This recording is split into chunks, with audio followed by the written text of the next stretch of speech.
let me introduce Professor Jorge Zalles, who is currently a professor and department chair of conflict resolution and leadership studies. He's been that since 1991, and the relationship you just mentioned, the professor of international relations at Universidad San Francisco de Quito, the top university in Ecuador. He's a graduate of Yale and Harvard universities. Among many mentors, I'm sure, Herb Kelman, who is a leading mentor. Huh? My maestro and mentor. Exactly.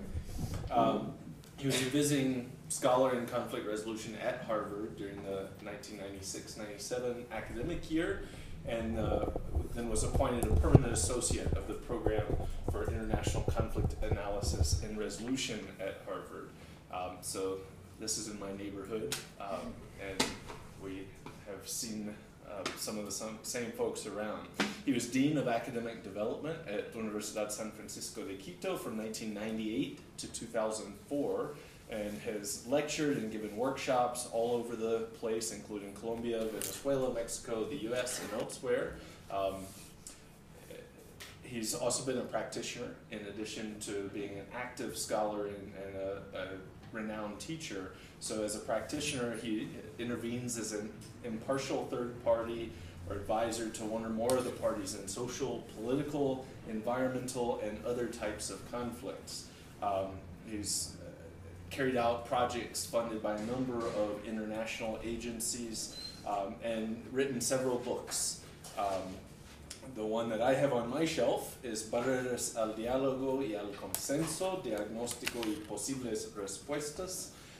Another one on leadership, and a new book coming out soon in English, Erratic Creatures, a preventive approach to the destructiveness of conflict. May I stop you there just to tell you the origin of that title? Yeah, please do. The title Erratic Creatures comes from a line in a beautiful book that my wife was reading, and she commended a particular paragraph to me. The book is by Janet Armstrong, a British historian, the title of which is Fields of Blood. And it's a fascinating study of the role of religion in war. And this paragraph ended in an absolutely beautiful sentence that says, we are erratic creatures with violent hearts that long for peace. And that tension, I think, is just a spectacular way of introducing this whole topic of trying to be preventive about our destructiveness. Sorry to interrupt. No, absolutely. And in addition to all that, he contributes regularly to a popular audience through a column in El Comercio, the leading Quito newspaper. And just on a personal note, Cecile and I go way back. The symposium where we met in Mexico, Jorge Zalles was one of the featured speakers, and so he's that's right, 2003. Thank you. And so we've both been aware that he is kind of the metaphorical dean of the conflict resolution world, scholar world of Ecuador for some time. So thank you for joining us. He was with us last year briefly as a participant in the nonviolence component of our Summer Institute, and we were very happy to reconnect and glad to have you here sharing your perspective with our participants. So thanks. Thank you, Jeff. Every time anyone introduces me as kindly as you just have, I'm reminded of the fact that behind every successful man there's a surprise mother-in-law. Thank you for the kind introduction, Jeff. The topic that Cecile, Jeff, and I agreed we'd be sharing this afternoon is one that has become increasingly dear to my heart. It is reconciliation. And I want to begin by plumbing a bit of the depths of the meaning of the term. It starts the word with the foreword, or the prefix is the right term, to reconciliate, to reconcile, or reconcile. And basically what we're talking about when we speak of reconciliation is the re-establishment, although theoretically it can be the establishment de novo, but typically it is the re-establishment of constructive relations between parties that have been engaged in highly escalated conflict, which has been resolved. Reconciliation is typically a post-resolution challenge. Now, it is feasible for parties never to have had any kind of relationship, to enter into conflict, have that conflict become violently escalated and destructive, and then eventually resolve, de-escalate, resolve, and reconcile. But most typically, when we talk of reconciliation, the prefix reconciliation, is appropriate because there has already been a relationship between the parties. And what we're talking about is trying to reestablish. I think the most beautiful way of expressing what we're trying to reestablish comes precisely from my dear master and mentor, Jorje H, who describes what we're seeking as a mutually enhancing relationship. The word enhancement is a very subtle but beautiful word. It means basically betterment. And beyond just establishing the possibility of cooperation or of something a little bit beyond just the cold peace of we are not at war, this concept of mutually enhancing relationships reaches far beyond that to the idea that we become constructive in one another's lives, in one another's realities. So this is what we're talking about when we talk about reconciliation. And first, a couple of just reflections on the topic as a topic. First of all, is this celestial music, or is it a reality? Are we talking of another of those things that we might wish were to happen, but we really don't believe can? Or is there evidence to suggest that reconciliation is a serious matter that does in fact take place, does in fact happen? And my answer most categorically is the second. This is real. And we have some extraordinary examples. Perhaps the single most visible example in the modern world is the relationship between Germans and French. I don't know how much much students of history you all might be, but my son Jorge, who has kindly joined me this afternoon, and I are very much history buffs, and we're deeply aware of the following, just brief summary.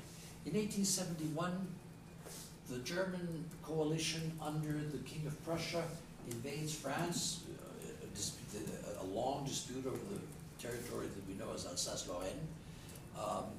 France is under the Third Empire, Napoleon III, very weak government and institutional structures, and the Prussian army, with its coalition of other German principalities and dukedoms, crushes the French at the Battle of Sedan. And the Prussian king then goes on to this extremely humiliating for the French act of proclaiming the German Empire in the Hall of Mirrors in Versailles, of all places. Just rubbing the salt into the wounds of the defeated French in a manner that is perhaps only understandable in Prussian kings of the Hohenzollern dynasty. Then we come to World War I, and the tables are completely turned. And eventually, as we all know, the end of World War, the formal end of World War I was the Treaty of Versailles that imposed incredibly humiliating conditions on Germany, and then again turned the tables, and we have 1940, the defeat of the French by the German invasion, Hitler's decision to have the armistice signed in the very same train wagon in the forest of Compiègne, in which the armistice had been signed at the end of the First World War on the 11th day of the 11th month of 1918. So there is this long, bitter history of mutual humiliation and very conscious mutual humiliation. And yet, just fast forward to 1984, my mother-in-law, my youngest sister-in-law, my mother-in-law's youngest daughter, is married to a Frenchman and lives in France. And she came back from a visit to France one day and gave me a wonderful copy of Paris Match. Not that Paris Match is particularly interesting, but why did she give me this copy? Because on the front cover of Paris Match was a spectacular photograph. It is a photograph of the very recently deceased Helmut Kohl, former German Chancellor, and François Mitterrand, President of France. They had gone, good afternoon, they had gone to the Marne, one of the battle sites of the First World War, where it is estimated that as many as 100,000 men died, moving the trenches back and forth a few meters. There is a place there in the Marne called the ossuary, where the bones of thousands of these soldiers of both sides are deposited. And Mitterrand and Kohl went to deposit just flowers at the ossuary. And in a very spontaneous gesture, immediately after they had put down the flowers, the two stood, looked at one another, and just took one another's hands. And a photographer caught that moment, and it is a spectacular symbol of reconciliation. Can we even conceive of the European Union without thinking of the Franco-German Entente? Problems arose in Europe at any point in time. Where would Hollande go? Where would Angela Merkel go? They would go to meet one another and begin to see how they could sort all this out. Brexit has become a challenge to them, particularly to the two of them. Macron will now make, I think, a significant difference in how we'll look. So I'll end the story there, but I hope I've transmitted the notion to you. Here are peoples who, in our own times, I was born during the Second World War, I've just confessed how old I am. You know, in our own times, literally, Sedan took place when my grandfather was 2 years old, so this is still recent history. These peoples that violently hated one another and were viciously destructive upon one another, eventually have come to reconciliation. Is this the only example we have? No, not at all. We have other fascinating examples. The US-Japanese reconciliation is remarkable. After all, the United States dropped the only 2 atom bombs that have ever been dropped in history on Japan. And yet, it's hard to conceive of a stable Far East without conceiving of the relationship between the United States and Japan. And we have many, many more examples. One that is extremely close, particularly to those of us who are Ecuadorian, is of course the process, the ongoing process between Ecuador and Peru since the signing of our peace treaty in 1998. I have sketched out, I unfortunately just do not find the time to address it more carefully until either I take a sabbatical or something, but I have sketched out a book that I want to write and I'd love to produce before I'm too old to produce anything, on the reconciliation between Peru and Ecuador. The relationship between these two countries, the relationship between these two peoples is a remarkably different relationship from what it was when my son and my children were in school, and certainly from, you know, going back to my generation being in school. At the time that my generation was going to school here in Ecuador, Peru was the object of visceral hatred. Comments about Peruvians were typically very, very deleterious and unpleasant. And as a matter of fact, it reached the point where one Ecuadorian calling another Ecuadorian, wanting to insult another Ecuadorian, call him a Peruvian. And yet, things have changed dramatically. Enormous numbers of Ecuadorians now do their vacation in the north coast of Peru. There is an enormous volume of investment, Peruvian investment in Ecuador, Ecuadorian investment in Peru, et cetera, et cetera. So if we look at this from an even longer historical perspective, I think it's difficult to find a relationship between two nation states that is closer than that between the United States and the United Kingdom. And yet, those of us who have some historical sense know that the Brits burned the White House in 1810. That was a longer process of reconciliation, but it did not take the over 200 years since. I think that Entente was clearly established by the latter part of the 19th century. So, I think examples in the international arena, enough of those. Then I think it's also very extremely important to recognize that this is not only an international matter. One of the most fascinating processes of reconciliation that we have witnessed has been that happened in South Africa after 1994, the previous process, the negotiations of the eventual election of Nelson Mandela to the presidency in 1994. I had a South African black classmate at Harvard, Toby Imlek. And Toby and I would sit for hours in some way mourning before the fact what was going to happen in South Africa, convinced that South Africa would end up in a terrible bloodbath. And yet it did not. Now, when we speak of reconciliation, we should always be very careful not to be Pollyanna-ish in our field. We're not talking of that everything became beautiful and glorious and all you need is love. No, there is still a tremendous amount of tension and difficulty. But the fact is that there has been this gradual process of reconciliation, of building new relations that have allowed the parties in former highly escalated, brutal and violent conflict to become sources of comfort, sources of assistance, sources of mutual enhancement, to use Herb Gellman's beautiful phrase. Coming closer now to the immediate, to the present, although in time terms, the next example I'm going to offer you is completely coterminous with the Ecuador-Peru process. We can look at least two processes, one 20 years old, one just starting, where the bets are out. We'll have to see how that works out in reconciliation terms. The older one, which is coterminous with the Peru-Ecuador peace process, is the Northern Irish process.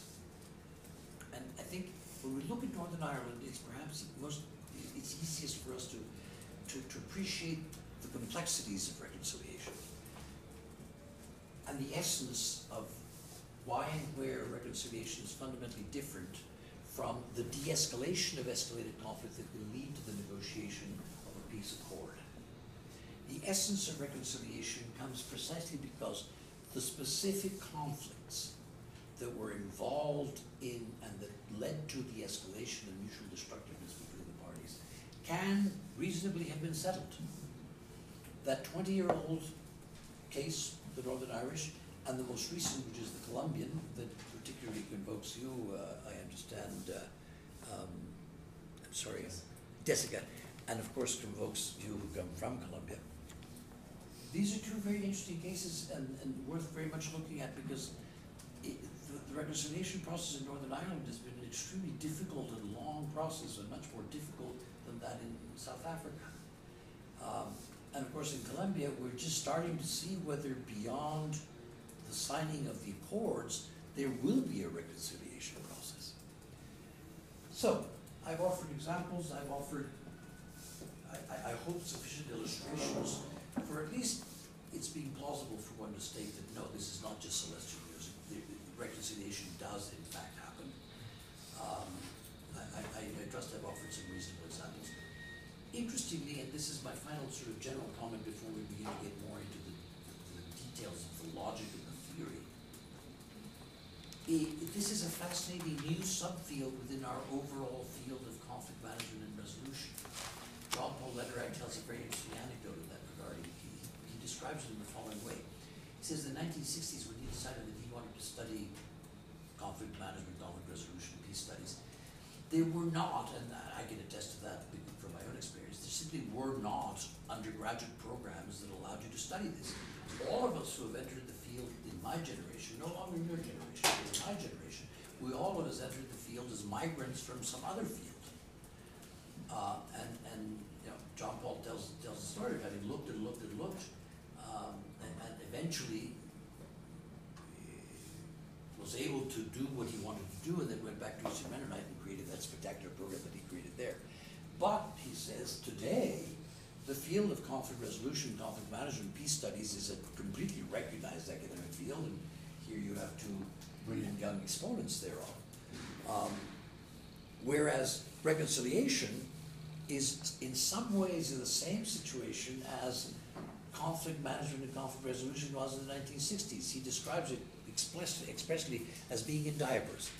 We're just beginning to formulate reconciliation theory, reconciliation studies, reconciliation experience. So, yet another subfield within our totally broad and fascinating overall field has opened up, and this is the one that I'm having the privilege of sharing some reflections on with you this afternoon. I already touched on, but want to go back to, what is the essential distinguishing characteristic between reconciliation and de-escalation of escalated conflict? This is particularly clear. When we look at the de-escalation of a particular conflict, for example, Ecuador, Peru, for example, FARC and the state of Colombia, for example, the South African process of tearing down the apartheid system and generating a true and functioning democracy in South Africa, we can eventually come to some fundamental, cognitively definable issues that need to be identified, addressed, and can eventually be taken to a negotiating table, where we eventually can identify, following Fisher-Uri, we can identify the specific aspirations of the parties and begin to see how we can eventually reconcile them and come to, and I will offer you an essentially psychological view of this for the moment. We can essentially establish cognitive bases for settling the conflict. So we can theoretically de-escalate a conflict to the point where those issues can be cognitively addressed, and a perfect example of this was the Northern Ireland Irish process, the simple, or the Peru-Ecuador process. They're analogous in at least this particular sense, that the parties come to recognize that there is no real future in continuing to pursue the highly escalated conflict. That the potential benefits do not outweigh the evident costs. This is what eventually took the fact to the negotiating table as well in Colombia. And so at that point, when there's this sense of, the recognition of the need to break the stalemate. Now that stalemate can have existed for a relatively short period of time, or can exist. We lived in stalemate between Ecuador and Peru for approximately 160 years. We have a 350-year-old stalemate in the case of, depending on which side of the conflict you look at it, the Malvinas or the Falklands. It's such a fascinating conflict that the islands even have two different names depending on which side of the conflict you look at them. But at some point, there is this recognition that stalemate needs to be broken, and we need to try to move beyond this. And then we can enter into an essentially cognitive process. It does involve dealing with emotional realities and with negative images and a lot of vengeful attitudes. But eventually what happens is you come to specific issues. Jeff, Cecile, have your students had any occasion to delve into the details of the Peru-Ecuador negotiation? Yes. Okay. Yes. So you have the famous business of los impases. And those impases were specifically itemized, and they were very carefully laid out, and there was a pre-negotiation process that was so well structured that we even decided exactly who was going to deal with which, when, where. We had etc. And interestingly, there was a headline in Comercio, I believe, yesterday. We have a current dispute happening about the building of a wall, and so tenemos un nuevo impasse, says the headline. Okay, that word impasse became very clear to us, so that it was. I think that very word allows us very clearly to see when we're dealing with something that's very cognitive, very precise, very definable. The specific channel through which the waters of a given river will be diverted from one side of the border to another. I mean, it can be that nitty-gritty precise. And I think Alejandro Suarez, the former ambassador who gave that session, said that involved days of negotiation just over the word, because conflict wasn't going to work, problem wasn't going to work, right? Quite right. Building that process was totally fascinating. There's a book to be written about the pre-negotiation leading to the negotiation, and you're quite right. But irrespective, regardless, the fact is that you eventually can come to this very precise definition of the nature of the impasse, and then we can begin working, applying Fisher-Urey logic, we can begin working on how to reconcile those incompatible aspirations that are, from a social psychological perspective, which is my perspective on all of this, the essence of conflict. Do we have incompatible aspirations for conflict? When we talk of reconciliation, we've already gone through all that. We've managed to de-escalate the conflict. We've managed to come to this essentially more cognitive process that can be dealt with at a negotiating table. We've signed treaties. We've agreed on some way of dealing with these impasses or these incompatible aspirations. But now, where are we left? And where we are typically left after highly escalated conflict is that there are a lot of people that are still hating each other. That are still profoundly resentful. That are still profoundly full of pain.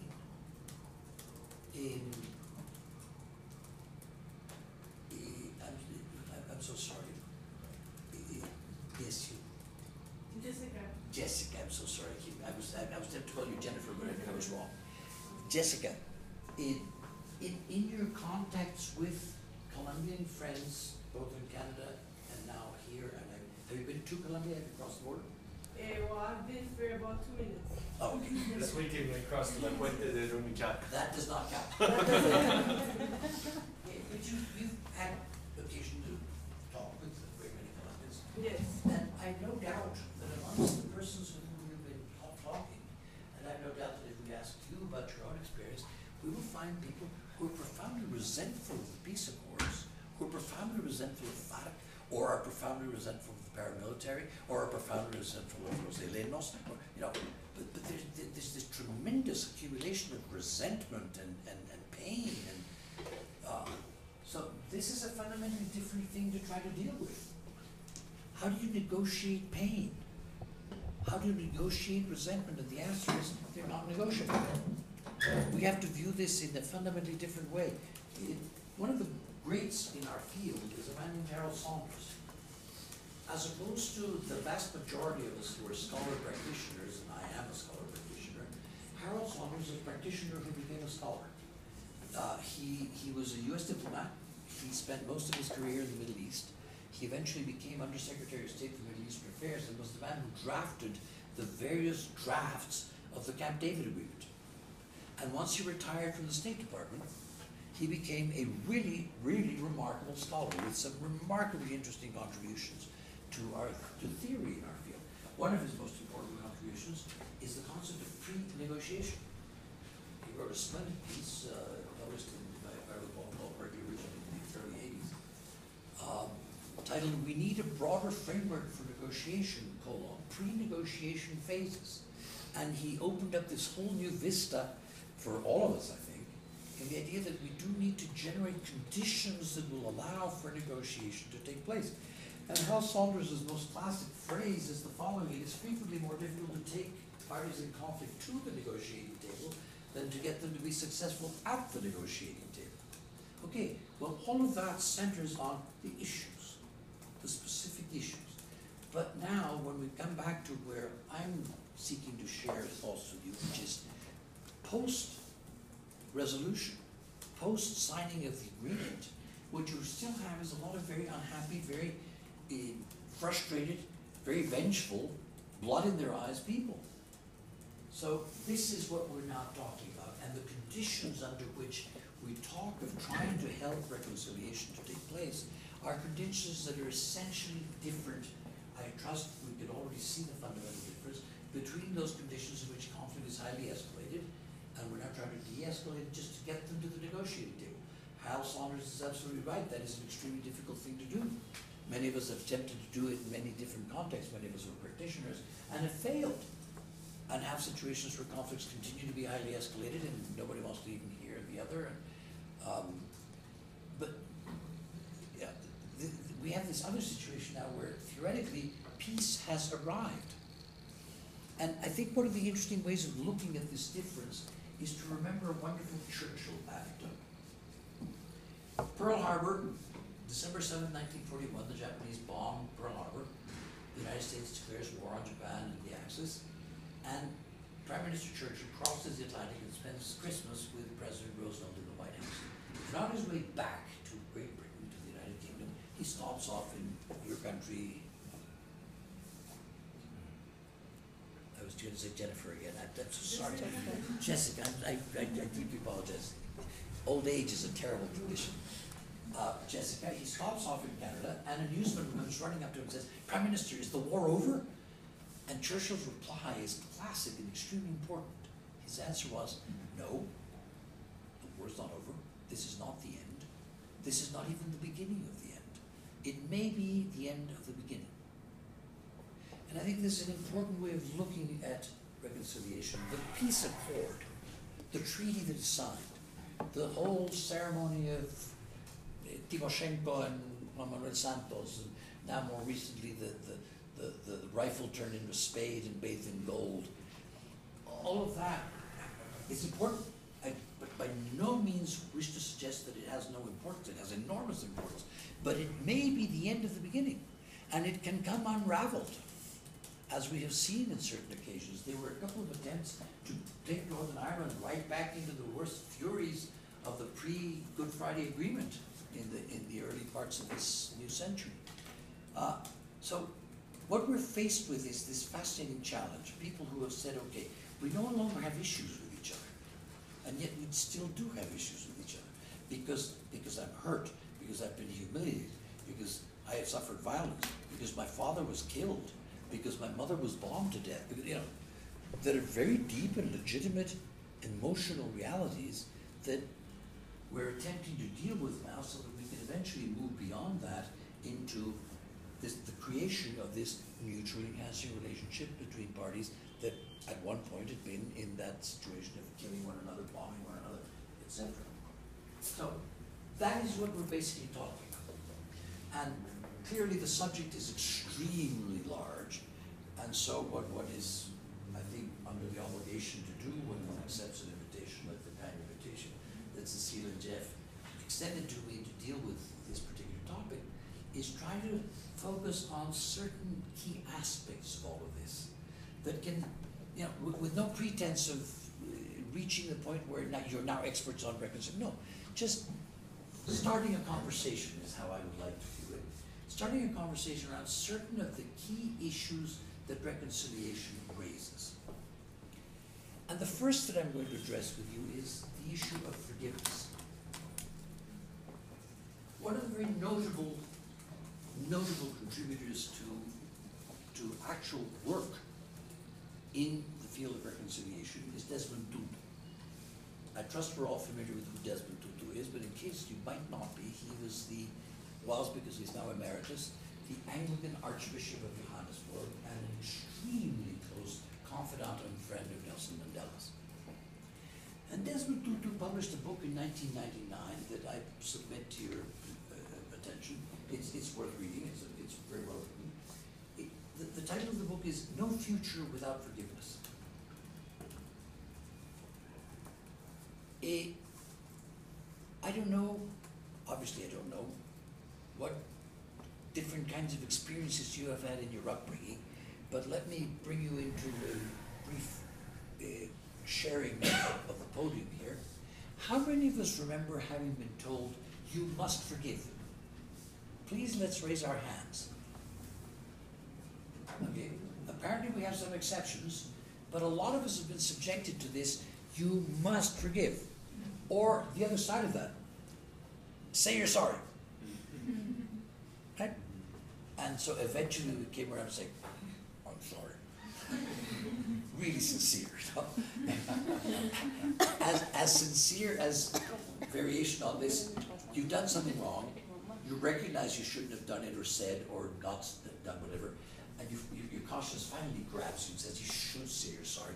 Your interlocutor, your victim, is beginning to ask for an apology, and you go and say, all right, I'm sorry. Yeah. Really sincere too. No? A question, is forgiveness necessary for reconciliation? Are you a Tutu follower on this topic or not? And I will first just throw the question at you, invite you to play with it a bit, and then I will offer you some reflections. I won't even tell you whether I am or am not a Tutu follower yet. I don't want to bias the audience here. Please, not everyone at once. I don't think forgiveness is absolutely necessary. I beg you don't introduce absolutely, because then you're sort of skewing the whole conversation. Is it necessary or not? Do you agree with Tutu that there is no future without forgiveness? No. Because it's possible to realize that the other party is truly sorry and that they might actually want forgiveness, and if you realize that, I think it has the same effect as actually That's forgiveness. interesting, but you're introducing that they really want forgiveness. What if they don't really want forgiveness? What if they're really not sorry? Does that place a barrier for you? Yeah.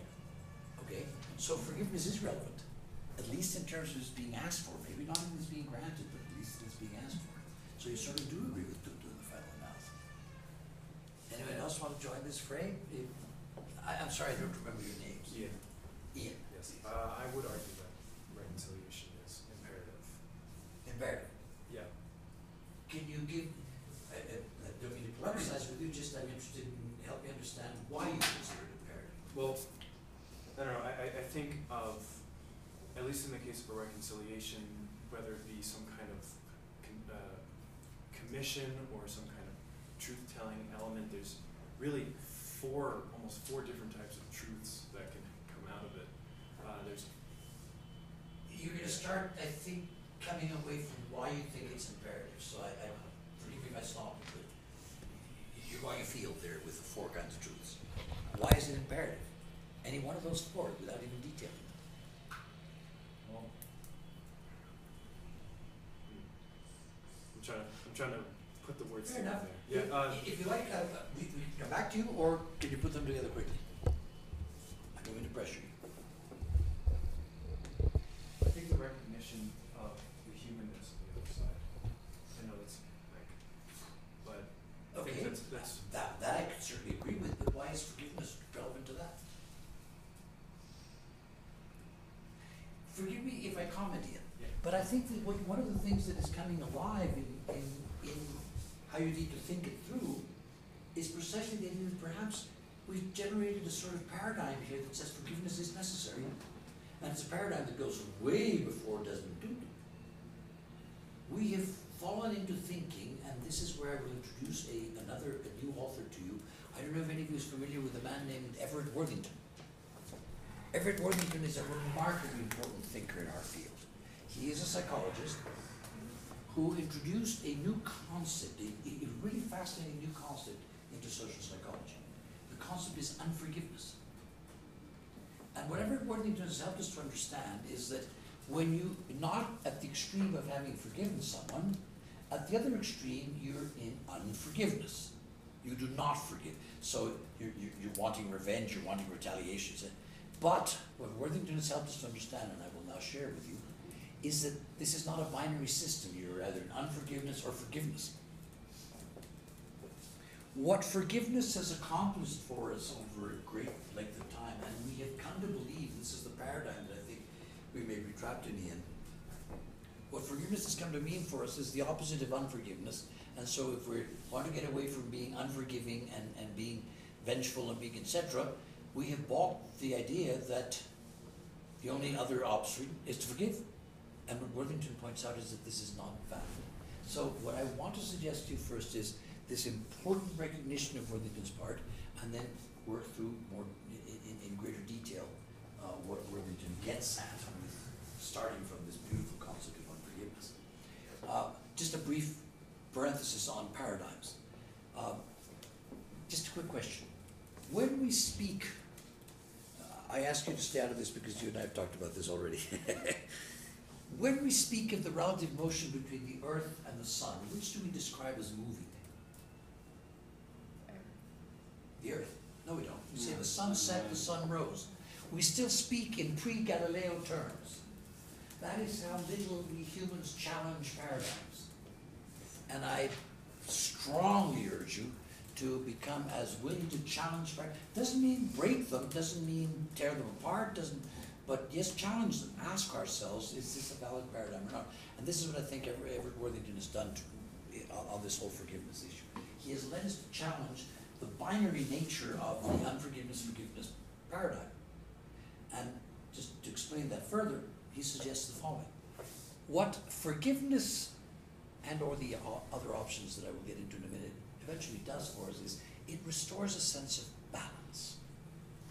When we feel that we have been badly treated by another human being, we have been hurt, we have been offended,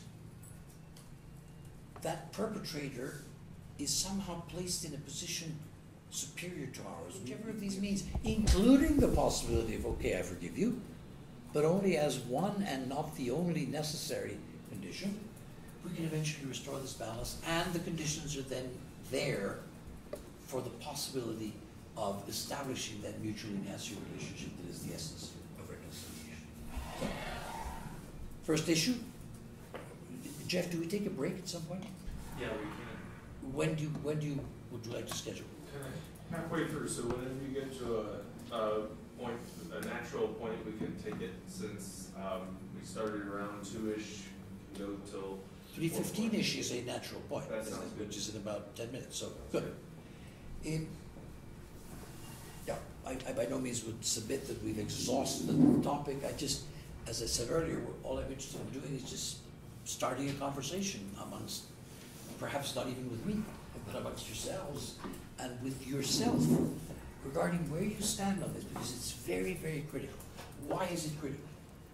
Because if we do follow Tutu and reach the conclusion that forgiveness is a necessary condition. Then we enter into a next very, very complicated field that the person who is best dealt with is a very, very dear friend and colleague, a woman named Donna Higgs, also a close friend in the work of international confidence and resolution at Harvard. Donna has published a magnificent book that I commend to your attention, which I just had the privilege of finishing this translation into Spanish of, and we will be publishing in the San Francisco Press in the next few months. I'm not sure exactly when. The title of the book is Dignity. And Donna deals with the issue in the following way. Okay, if you feel that forgiveness is necessary, then who has to forgive? Clearly the victim. But they both, Beg your pardon? but they both think they're victims. Well, yes, both could think they're victims, but if both think they're victims, then both of them would theoretically have to forgive. If forgiveness is a necessary condition, whichever side, if it's both, you're right, would have to forgive. So then what happens? What has happened throughout history, in part because of the tremendous power asymmetries in human societies, is that we lean on the victims with, you've got to forgive. You're evil if you do not forgive. And so eventually we turn the victims into the people who are forestalling or making reconciliation impossible. And that, I think, is morally monstrously unfair. So this is a collateral issue related to the whole issue of whether or not forgiveness is necessary. Now, we don't even have to deal with leaning on the victims to forgive if we can accept reasonably that forgiveness is not a necessary precondition. To the extent that we believe it is, one, independent of that this does not make sense to some of us, we get into this secondary derivation of the problem, which is the idea that, okay, if it is necessary, then we've got to get these people to forgive, and what we start doing is leaning on them to forgive. That is where we connect with you. Very interestingly, I think this is true of most of us if we're very subjective about our analysis. We find it a lot easier to forgive when there is recognition on the part of the perpetrator, when there is the request for forgiveness, when there's some evidence of true remorse, etc., etc., etc. Yeah, fair enough. But all of this circles around the idea that we have to get there. If, on the other hand, we think we don't have to get there, then the path to reconciliation becomes an easier path, a more feasible path. And easier and more feasible, I think, are both important because we're dealing with something that is extraordinarily difficult. We're not just talking of plugging our computers into the wall and our computers will be recharged. We're talking of something extraordinarily difficult, which is to get to that point where people are not only able to build a constructive relationship between them, but even before that, willing to engage in some form of communication, overcoming autistic hostility and the unwillingness to even see one another, listen to one another, talk to one another, etc. Only then to go building towards the reconciliation. So there is one major issue. I think maybe, Jeff, we won't go to exactly 3:15 because I would now start for 3 minutes on a next topic. So let's stop there for a minute. And I should have said this much earlier. I apologize for saying it only now. There are two things that human beings, are terrified of. One of them is dying, and the other is hearing a long lecture. So I cannot relieve you of the first fear. You're going to die. We're all going to die. The only thing that we can be absolutely certain of is that 200 years from now, we'll all be dead. The second fear I can relieve you of, and the basic way of relieving of it is causing this to become as interactive as possible. So please, let's talk, let's chat, let's take a little break and then come back and perhaps talk a little about Worthington. What do you think? What kinds of experiences do you have with being forced to forgive, being forced to ask for forgiveness, etc.? Before I go on to the next, and then obviously I can enunciate the next major issue that all of this brings up, which is the issue of justice. Okay? So? Yeah, so let's take maybe a 5-10 minute break.